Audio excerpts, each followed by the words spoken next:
자, 오늘 반갑습니다. 2016년 1월 28일 1월의 마지막 목요일입니다. 1월의 마지막 목요일 아침 시황 방송 레드캔들과 함께 하겠습니다.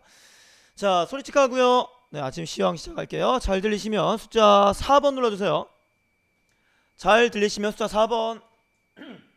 네, 체크하고요. 시황 시작합니다. 자, 이슈 2016년 1월 28일 목요일장 레드캔들과 함께 하시는 아침 시황 소리 체크하고요. 잘 들리면 시작합니다. 네, 잘 들리시는 것 같습니다. 4번 올라오네요. 4, 4, 4, 4, 4.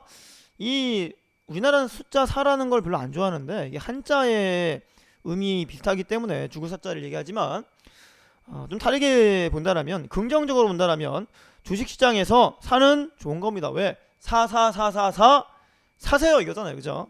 주가가 올라갈 수 있는 이유는 뭔가요? 매수가 나와야 올라갑니다. 그래서 4라는 숫자를 그렇게 나쁘게 보지 않는 것도 괜찮을 것 같아요. 자, 주가 상승을 위한 매수세 444 올라오기를 기원하면서 아침 시황 시작합니다. 자, 전일 미증시가 좀 내려왔습니다. 네, 내려왔어요. 미증시 보고 갑시다. 다우 연봉지수 크게 볼 거 없습니다. 왜요? 왜 크게 볼 거 없습니까? 이유가 뭐죠? 크게 티가 안 나거든요. 네, 움직임 많이 안 나옵니다. 해봐야 음봉이라는 건 차이가 안 납니다. 그 가운데 100포인트, 200포인트 정도의 움직임 파동이 일부 나오기 때문에 이렇게 뭐 티가 나는 정도는 아닐 겁니다. 그래서 크게 보지 않는다는 거죠. 연봉 넘어가고요. 월봉입니다. 자, 이번 달 아래 꼬리 음봉인데 몸통이 길어요. 다음 달은요. 16,000포인트가 굉장히 중요한 의미를 갖는다는 건 알 겁니다. 아실 겁니다. 그죠? 심리적인 안정 지지라인이라고 할까요? 심리적인 지지선이라고 하는 다우지수 16,000포인트를 많이 얘기하게 되는데 6,000포인트 이하 살짝 내려왔습니다. 15,944까지 내려왔어요. 그러나 월봉의 캔들을 보실 때 두 달간의 음봉과 함께 이번 달 음봉의 몸통이 깁니다. 다음 달 캔들의 예상되는 모습은 아마도 위아래 꼬리가 좀 달리는 음봉의 몸통이 아닐까, 요거죠. 요거. 그러면서 16,000포인트 인근의 지지를 받아준다면 다음 달 중에 16,000포인트 중반에서 7,000까지는 좀 힘들더라도 6,000포인트 한 중반 정도까지는 가지 않을까라는 기대할 수 있습니다. 그쵸? 그래서 이번 달 다우지수의 그 종가입니다. 이번 달 종가가 16,000 정도에서 끝이 나주면 다음 달 중에 6,000 중반 정도까지 튈 수도 있기 때문에 그때 반등 시 혹시나 물려있던 종목이라거나 주가 상승 시 수익을 좀 내는 방법으로 대응이 가능할 겁니다. 그쵸? 그렇게 보도록 하시고요. 자, 주봉 기준입니다. 지난주 양봉, 이번주 십자형, 십자형 위아래 꼬리 음봉입니다. 근데 제가 지난 그 거래일 그리고 이번주 초에 했던 얘기가 뭐냐면 다우지수가 16,500 정도까지 열려 있습니다 라고 했어요. 중반 정도까지. 근데 안 가요. 6,000 초반 가다가 밀립니다. 그쵸? 근데 패턴은 완성이 되어가고 있습니다. 어떠한 패턴이? 아까 얘기했던 월봉 형태에서 봤던 모습입니다. 이러한 그림이 그려지고 있다는 겁니다. 완성이 되어가고 있다는 겁니다. 6,000 밑으로 내려오지만 빠르게 들어올리고 올라갈 때 자, 맥점이 2평자리죠. 2평자리. 2평선 정도가 16,000포인트 중반 정도까지 일단 있고요. 조금 더 가면 7,000 근처까지 혹은 약간 넘어간 자리까지 올 수 있다는 겁니다. 가능성이죠. 자, 그런 가능성이 살아있다라고 보시면 돼요. 그쵸? 자, 일본 기준 봅니다. 자, 또 음봉이에요. 200포인트 또 빠졌어요. 200 오르고 200 빠지고 200 오르고 200 빠지고 왔다 갔다 합니다. 오르락 내리락 파형을 그려가는데 중요한 건 뭐냐면 경사입니다. 각도. 다우가 전거래에 음봉이 나오고 빠지긴 했지만 저점이 올라갑니다. 약간씩. 고점도 올라갑니다. 약간씩. 이런 식으로 다음 주까지 이어진다라면 16,000포인트 중반선 갈 수 있겠죠. 그리고 파형을 보시게 되면 이런 그림을 따라갔을 때 6,000포인트 중반에서 후반 정도까지 갔다가 다시 6,000이나 5,000 내려와도 잘만 튀면 7,000 갈 수 있다는 얘기입니다. 이해되시나요? 그렇죠? 자, 그런 모습이 예측이 되고 있다. 그러니까 너무 부담 갖지 말고 가자.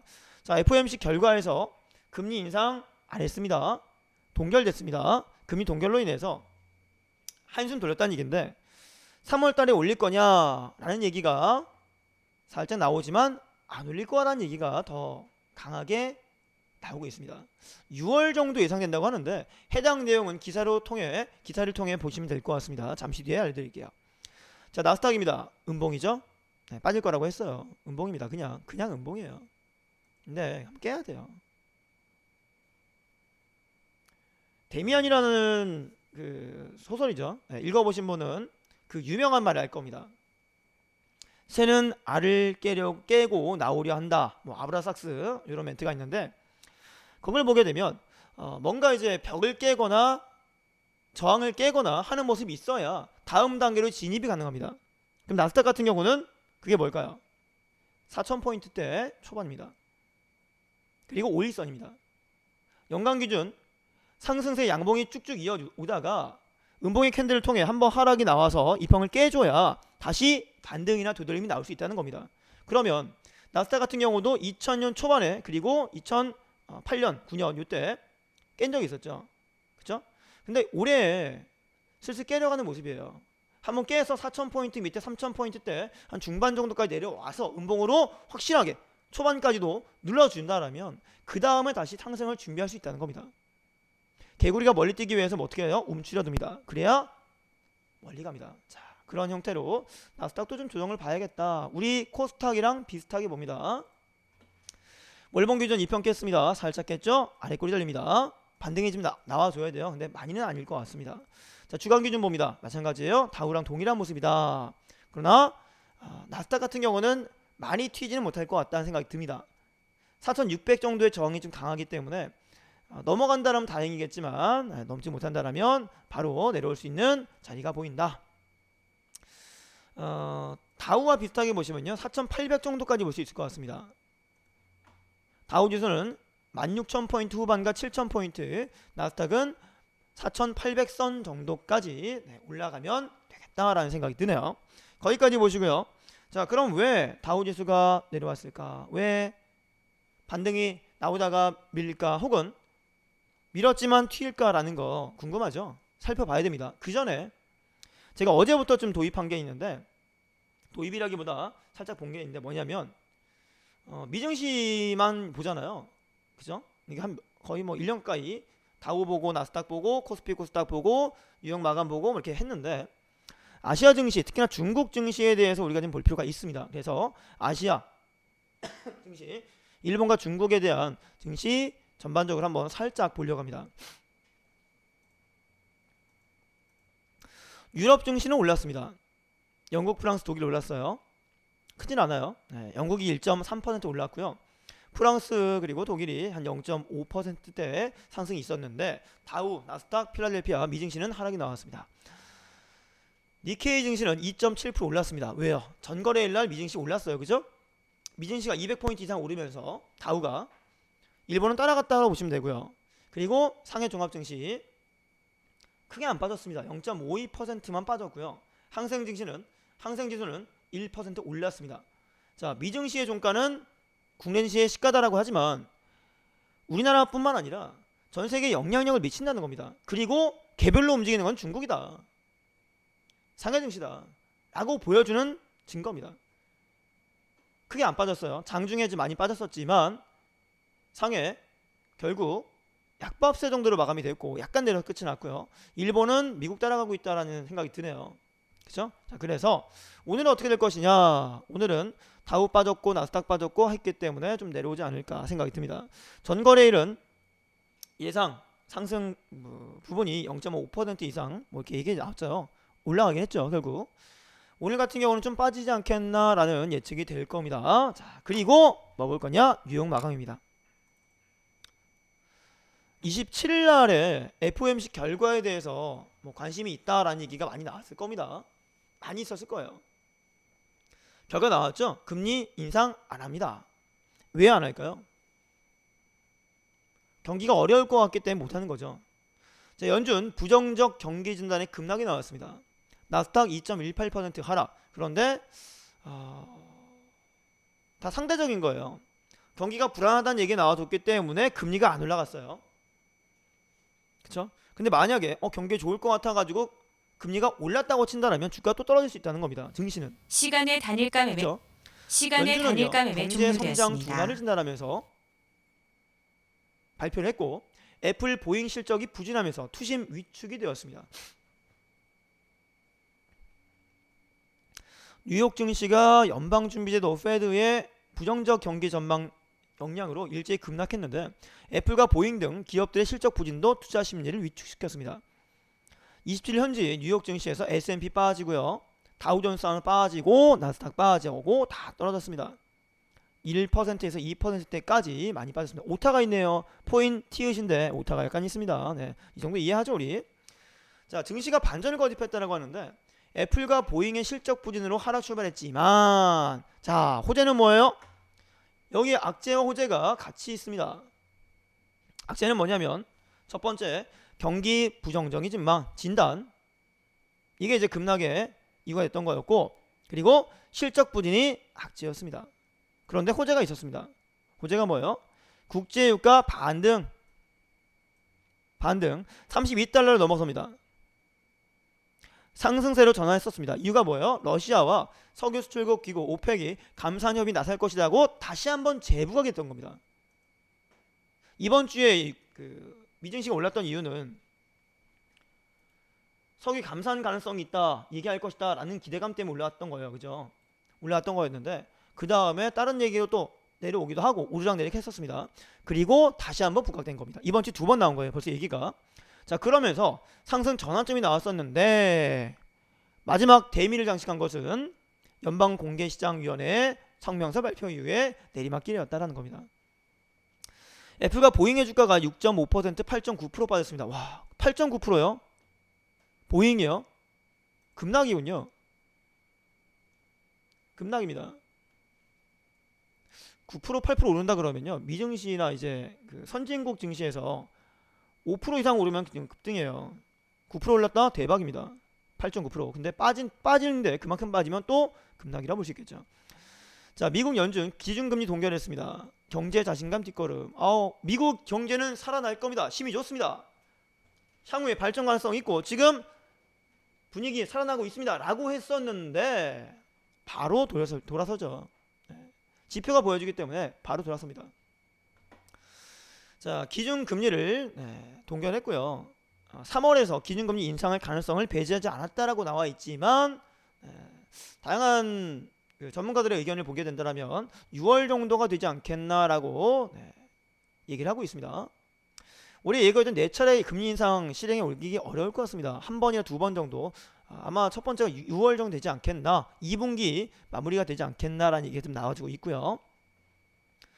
미국의 경제 상황에 대해서 지난해 말부터 성장세가 둔화되고 있어요. 물가 상승률 또한 낮은 수준이라고 합니다. 요즘에 좋은 거는 뭐냐면 지표가 좋다거나 미국에 좋게 나온 얘기는 그겁니다. 주택 판매량이 늘었다는 것밖에 없어요. 지금 얘기는. 실적에 대한 얘기도 지금 크게 안 나오고 있죠. 그게 나와주면 돌려야 되는데 크게 못 돌리고 있죠.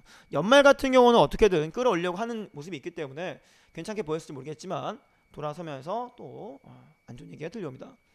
자, 국제유가 이 얘기입니다. 미국 원유 재고 증가했다라고 해서 안 좋을 것 같은데 오릅니다. 왜? 감산 가능성. 러시아와 함께 석유 산유국입니다. 산유국들이 다시 한번 감산 논의를 할 수 있다라는 얘기가 들려오면서 올라간 거예요. 가격은 32달러대까지 올라갔습니다. 가격 볼게요. 이날 뉴욕 상업거래소에서 서부 텍사스산 원유 가격이 잠깐만요. 주요 뉴스 장거리 미사일 준비 중 일주일에 봐서 아침에 봤던 기사인데 준비했습니다. 좀 이따 볼 거예요. 배럴당 2.7% 상승하면서 32달러를 기록합니다. 런던 아이 선물거래소에서 북해산 브렌트유 가격도 역시 1.32달러 오르면서 33달러 오릅니다. 역전했네요. 원래 브렌트유 가격이 더 높았어요. 그죠? 높았는데 작년 연말 그리고 올해 초까지 해서 브렌트유 가격이 급락을 하면서 WTI보다 더 많이 빠졌었습니다. 그런데 전거래일 날 1.32달러 이상 오르면서 33달러를 기록하고 더 들어 올려져 있습니다. 얼마 전에 지금 역전했습니다. 다시 한번. 자, 유가 상승의 이유는 산유국들이 감산할 것이다라는 얘기 다시 나왔다는 얘기입니다. 협의 가능성이에요. 근데 중요한 건 뭐냐면 가능성입니다. 했다라는 게 아니에요. 가능성에 올라간 겁니다. 그럴 것이다. 자주 얘기됐죠. 그럴 것이다에 오르고 아닐 것이다에 빠지는 겁니다. 일단 기대감 때문에 지금 유가가 좀 올라갔다는 얘기 간단히 보시면 될 것 같습니다. 자, 신규주택 판매 11%, 10점 몇 %입니다. 정확하게는 10점 얼마요? 8%인데 11%로 이제 반올림한 것 같아요. 미국의 신규주택 판매 건수가 예상보다 앞질러 가면서 증시라기보다 좀 호재가 됐던 거죠. 호재로 좀 판단되고 있습니다. 우리나라 같은 경우는 물량이 쏟아질 거란 얘기 때문에 더 안 좋게 보고 있는데 미국에선 좋게 나오고 있습니다. 지금 미국은 신규주택 판매 많이 되고 있고 잘 나가요. 자, 겸사겸사 얘기하게 되면 우리나라에서 자, 다음 달입니다. 다음 달 우리나라 건설업체 현대건설이라거나 이런 데 있죠. 큰 건설사들이 새롭게 2월 달에 주택들 아파트입니다. 아파트를 쏟아냅니다. 청약하실 분들은 미리미리 찾아보도록 하시고요. 물량이 늘어나기 때문에 아마도 주택 경기가 또 더 힘들지 않겠나라는 얘기도 들려옵니다. 참고하십시오. 자, 달러 약세로 금값 강세 전환입니다. 시속 게임이죠. 시속 게임. 달러, 금, 유가 이런 것들은 시속 게임으로 움직여지게 되고요. 증시 역시 주가 역시 시속 게임의 한 축을 담당하고 있습니다. 참고합니다. 자, 유럽 증시 유가 반등이 이틀째 상승이다. 유럽은 기름밖에 없나 봐요. 유가만 올라가면 그냥 올라가요. 참 신기하다, 그죠? 자, 그래서 정리하게 되면 연준이 경기에 대한 부정적인 진단을 내놓으면서 유가 증시가 하락 나왔다. 그러나 좋은 얘기는 뭐냐면 기름값 올랐다는 거죠. 그리고 주택 판매가 늘었다는 겁니다. 정리됐나요? 정리됐습니다. 자, 이제 뭐 볼 거냐면 국내 증시 갑시다. 코스피 코스닥. 우리가 실제로 매매하는 것들은 국내 증시이기 때문에 코스피 코스닥을 좀 더 자세하게 봐야 돼요. 신경 써서 봐야 됩니다. 자, 코스피 음봉이에요. 잠깐만요. 그런데 제가 지금 딱 보자마자 느꼈던 게 하나 있어요. 이거 코스피 있죠? 올해 윗꼬리가 없네요. 올해 윗꼬리가 없습니다. 음봉인데 윗꼬리 없는 음봉이에요. 그렇다면 올해 자, 이제 윗꼬리 안 나올 수도 있어요. 안 나올 수도 있긴 한데 한번 나와야 되는 자리가 아닐까 싶어요. 그러니까 올해 안에 코스피가 올해 시가죠, 연초 시작했던 가격보다는 지수보다 좀 올라가야 되지 않나 라는 생각이 좀 드네요. 1900포인트 중후반 정도 한번 찍어주거나 2000까지는 가면 좋겠어요. 한번 갔다가 윗꼬리 찍어주고 내려오는 게 그림이 이쁘지 않겠나 라는 생각이 드네요.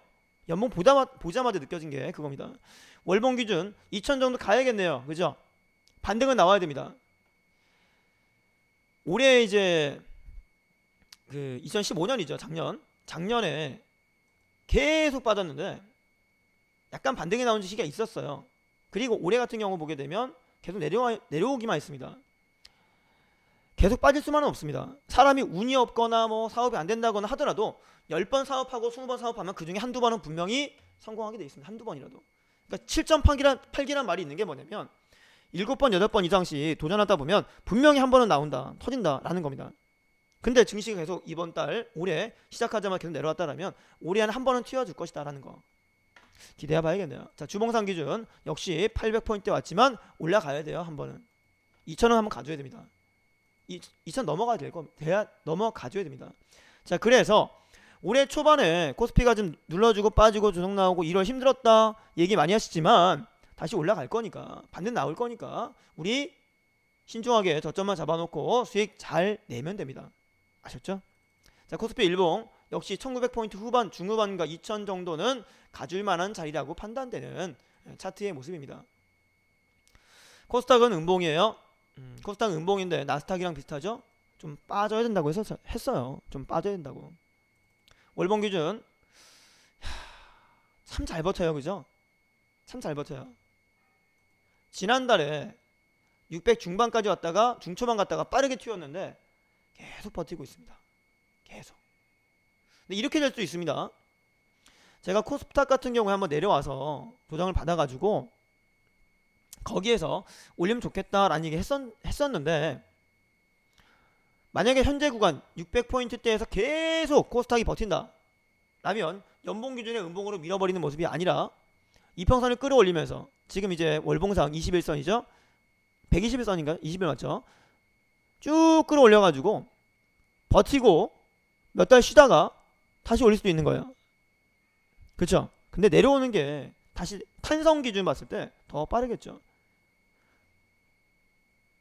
제자리 그 멀리 뛰기를 할 때 제자리에서 가만히 있다가 뛰는 것보다 뒷걸음을 치거나 뒤로 가서 달려서 오는 게 빠르겠죠. 한번 눌렀다 가는 게 많이 간다는 겁니다. 그냥 지금 튀는 것보다 눌렀다 가는 게 많이 튑니다. 그래서 코스타 같은 경우는 조정이 한번 나와주는 게 좋아요. 전거래 같은 경우 개인들의 매수가 많았습니다. 한번 내려와 줘야 될 것 같습니다. 자, 일본 기준 본다라면 600 정도까지는 가야 돼요. 네. 자꾸 이런 얘기 하는데 그래도 예상되는 모습이라는 게 그렇습니다. 참고하도록 하시고요. 자, 이제 뉴스 봅니다.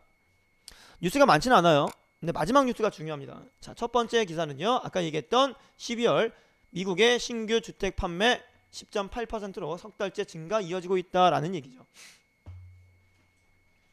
우리나라는 공급이 늘고 있어요. 지금 공급이 늘고 있고요.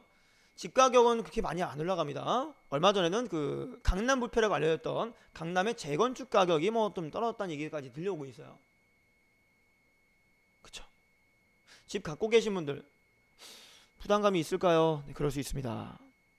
그럴 수도 있습니다. 게다가 지금 물량도 쏟아 나오기 때문에 작년 같은 경우도 물량 많이 나왔는데 올해도 좀 나올 거예요. 2월 뭐 1월 말 2월부터 해서 뭐 신규 분야 아파트 많이 나와주니까 그 타이밍 봐가지고 우리나라는 좀 약하지만 미국에는 잘 나가고 있다고 합니다. 우리나라도 좀 잘 팔려야 될 텐데 큰일이에요. 그렇죠? 자, 그리고 금리 인상 얘기죠. 아까 뉴욕 마감 뉴스에서 얘기 드렸습니다. 뉴욕 마감 보시게 되면 뭐라고 했어요? 금리 인상이 4차례 이루어질 것이다 라고 얘기했었는데 안 될 거란 얘기죠. 어려울 거다. 잘하면 한 번이나 두 번이라는 얘기입니다. 잘 되면. 그 얘기예요.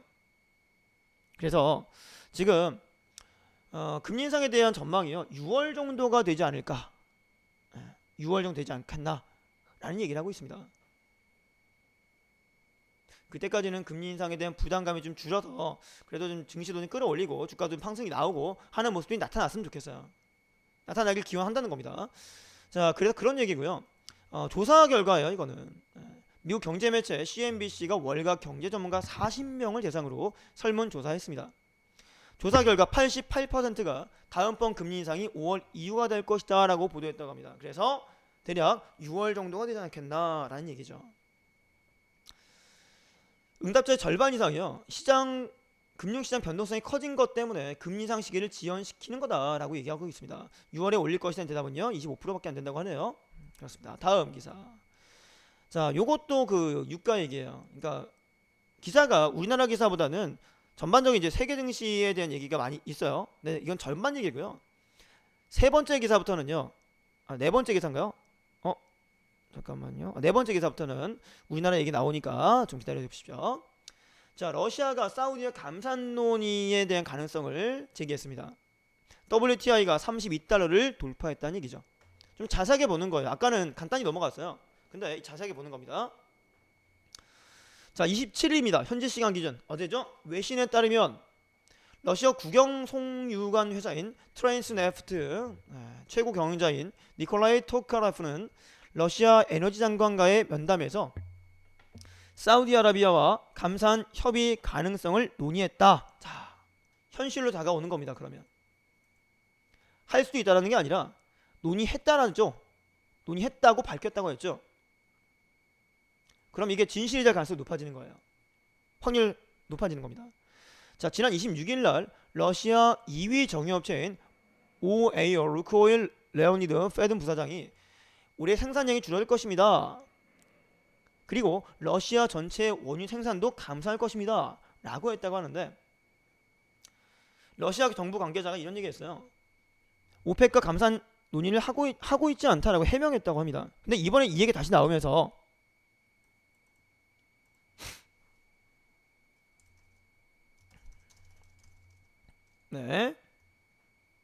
하면서 다시금 부각이 되고 있다는 겁니다. 이 소식이 전해지면서 러시아, 사우디 감산익이 나와주면서 유가가 올랐다. 32달러를 접어들었다라는 얘기입니다. 유가는 어제 분석한 바에 의하면 어제 뉴스를 통해서 보시게 되면 내용 보시게 되면 얼마라고 했죠? 48달러 정도가 올해 평균 정도 될 것이다 라는 얘기입니다. 좀 더 올라야 될 것 같습니다. 좀 더 오르고요. 한 40달러대는 유지해 주는 게 좋아요. 그 정도는 유지가 돼야 그래도 이제 안정적으로 가겠죠. 또 유가가 떨어지게 되면 문제가 생길 수 있는 게 한 부분이 있습니다. 제가 제가 사는 집에서도 또 개인적인 얘기 잠깐 하게 되는데 이게 이제 생활 속에 나온 얘기예요. 생활 속 나온 얘기인데 유가가 떨어지니까 차를 좀 큰 차라거나 아니면 좀 이제 그동안 기름값 때문에 부담해서 못 탔던 거 그런 거를 사는 사람들이 생깁니다. 어떤 차들? 밴 같은 경우 있죠. 밴. 연애를 타는 밴. 그거 기름값 장난 아닙니다. 연비 안 좋아요. 6000cc 막 나갑니다. 근데 그런 거를 못 하다가 기름값 떨어졌는데 한번 타볼까 싶어서 중고로 사거나 아니면 신차 사는 사람들 그러다 유가 올라가 버리면요 부담감이 확 오는 겁니다. 이게 우리 주택 대출이랑도 비슷합니다.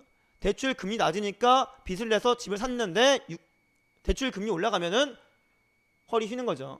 그런 식이 될 수 있다는 겁니다. 그래서 어느 정도는 유지해 주고 좀 올라가 주는 게 좋아요.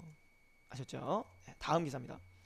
이게 진짜 되는지 모르겠어요. 실제로 되는다라면 내비게이션 중에서도 이제 스마트폰이나 실시간 정보가 전달될 수 있는 부분들 그런 걸 좀 봐야 될 것 같아요.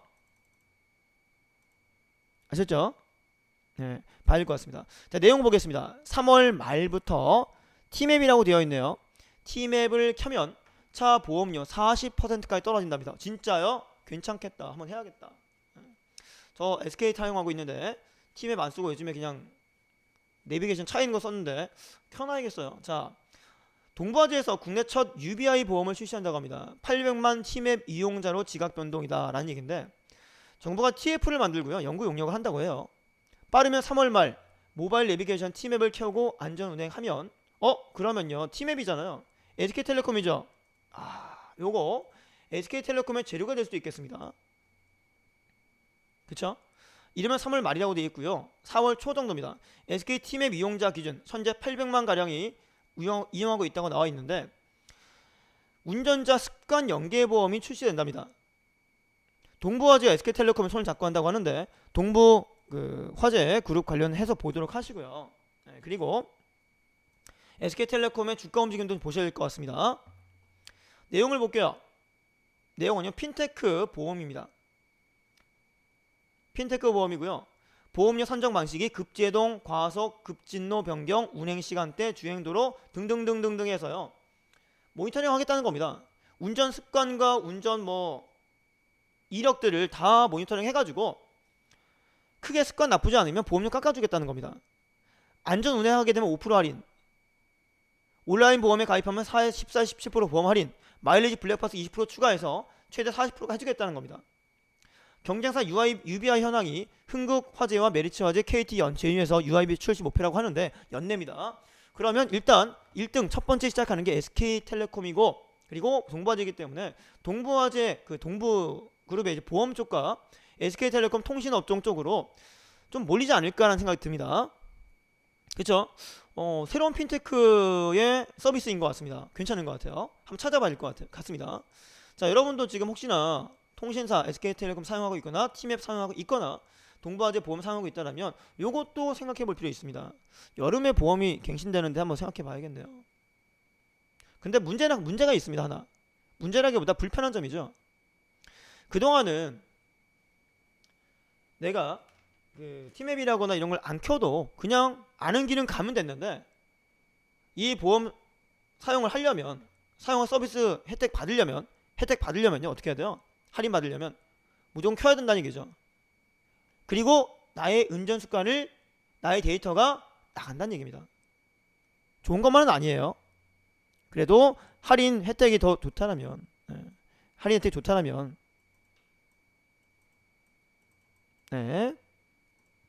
좋다라면 사용할 수도 있을 것 같습니다. 참고하시기 바랍니다. 자, 다음 기사. 진짬뽕이 정말 대박 쳤네요. 신라면 아성을 깬 진짬뽕의 오뚜기 주가도 날았다라는 기사입니다. 거의 뭐 10몇 년 동안입니다. 거의 뭐 20년인가요? 20년 가까이 신라면이 1등이죠. 거의 1등입니다. 중간에 한번 저기 그 꼬꼬면 이런 거 있잖아. 그 뭐죠? 닭고기라면이 한 번 정도 1등 한 적이 있었는데 거의 대부분 신라면이 1등을 해왔습니다. 유재석급이에요. 라면계의 유재석의 신라면을 진짬뽕이 눌렀답니다. 오뚜기도 주가 상승이 나왔어요. 그래서 들어 올렸죠. 자, 잠깐 볼게요. 지난해 하반기 이후에 73% 급등, 매운맛 통했다. 진짬뽕 라면시장 재편성, 신라면 아성이 흔들거리고 있다. 작년에 3분기 넘어서 짜장라면 있죠. 그게 인기를 끌었어요. 뭐 진짜장부터 시작해서 뭐 무슨 짜장 뭐 나왔었는데 많이 못 먹죠. 그런 짜장면류는. 근데 짬뽕류라거나 매운 라면, 신라면이 매운 라면이잖아. 신라면과 컨셉이 비슷해지기 때문에 찐짬뽕이 업계 1위를 했다라는 거예요.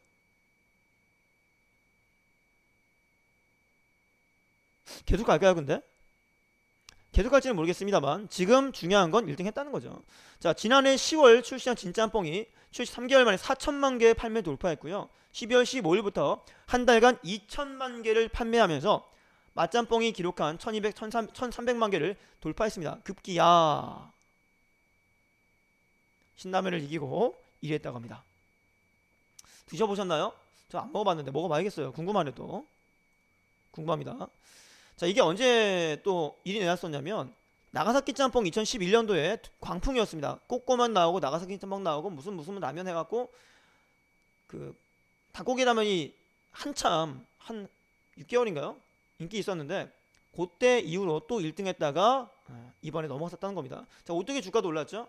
농심과 오뚜기 주가들이 올랐던 이유가 뭐예요? 이런 것들이란 거죠. 근데 오래 갈지는 모르겠어요. 농심이 워낙에 신라면에 중독된 분들이 많기 때문에 어떨지 모르겠지만 일단 최근 트렌드는 짬뽕라면이다. 진짬뽕이 인기를 끌고 있다. 주가도 올라갔다. 그런데 얘기했던 것처럼 2011년도 보세요. 나가사키 짬뽕이 1등 했었지만 지금 잘 나갑니까? 안 나갑니다. 꾸준한 게 중요합니다. 지금 단기 이슈로 튀었고 매출 나왔고 주가 상승했기 때문에 계속 갈지는 좀 더 지켜봐야겠다라는 겁니다. 자, 다음 기사. 장 종료 공시 내용 봅니다. GS글로벌 자회사 채무보증 좋은 거예요? 나쁜 거예요? 별로 안 좋죠. 채무보증이니까 그거예요. 이게 뭐냐면 나 대출 받을 건데 보증 좀 서줘.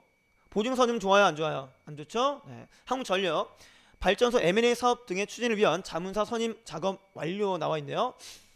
진행건 봐야 되고요. 주가도 봐야 됩니다. 샘표식품 영업이익 증가 좋네요. 동부건설 군인 공제회가 제기한 손해배상 청구 기각된 것으로 서울고등법원에 항소한다. 동부건설은 3월달에요. 재매각 얘기 있습니다. 매각 얘기 있습니다. 참고하시고요. 중국원양자원 수산물 판매 계약 체결 85억. 규모도 봐야겠지만 뭐 나쁘지는 않죠. 나쁘지 않습니다. 네. 현대글로비스 영업이익 증가 12% 큰 건 아닙니다. 현대모비스 자사주 처분 결정 나와 있네요. 다음 기사 코스닥이에요. 우전에는 한단 자회사 금전대여 돈 빌려준다고요? 좋아요? 글쎄요. 코아로직 M&A 관련 제일컨소시엄과 MOU 체결 오케이. 그래서 더 뜰 겁니다. 시간에 보니까 20만 9천주 들어가 있습니다. 코아로직 매각 얘기 나왔죠. 매각 관련해가지고요. 또 한 번 지금 들어 올리고 있는 상태입니다.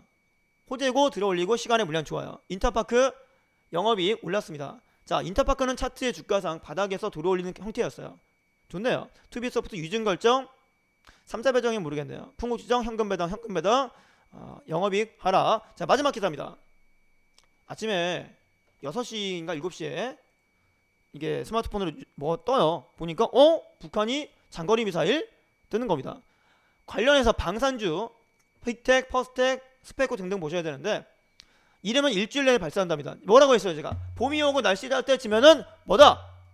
돈 달라고 할 거다. 방산주 봐라. 보세요. 퍼스텍, 빅텍, 스페코. 빅텍 보세요. 제가 뭐라고 했습니까? 내려오는 대로 해서 바닥이 2,000원대 초반대 슬슬 기면은 천천히 가면 된다고 했습니다. 천천히. 분봉기준 2,080원 어디 갔어? 온모인가? 여기 맥점 보이죠? 들어올립니다. 오늘 시간의 물량 보세요. 28만 9천주. 자, 오늘 방산주 한번 뜰 것 같아요. 뜨면은 어떻게 해요? 따라가요? 아니요. 따라가지 마십시오. 올라가면 아 올라갔구나, 역시 타이밍 맞췄구나라는 것만 참고하십시오. 자, 그럼 목요일입니다. 목요일날, 내일이면 주말이에요. 금요일이기 때문에 마무리 잘 하시고요. 오늘 떴다고 많이 따라가거나 하지 마십시오. 무리하지 마십시오. 부담 갖고 하지 마세요. 괜히 또 따라가는 매매하다가 당하는 경우 많습니다. 원칙 매매가 성공의 지름길입니다. 자, 원칙 매매하는 씨는 여러분 되도록 하시고요. 현재 시간 55분, 곧 6분 됩니다. 선재공연님께 마이크 넘겨드리고 저는 내일 아침 8시 20분 이번 주 마지막 시황으로 찾아뵙겠습니다. 여러분 오늘도 성공 투자하십시오. 지금까지 레드캔들이었습니다. 선재공연님 마이크 넘겨드립니다.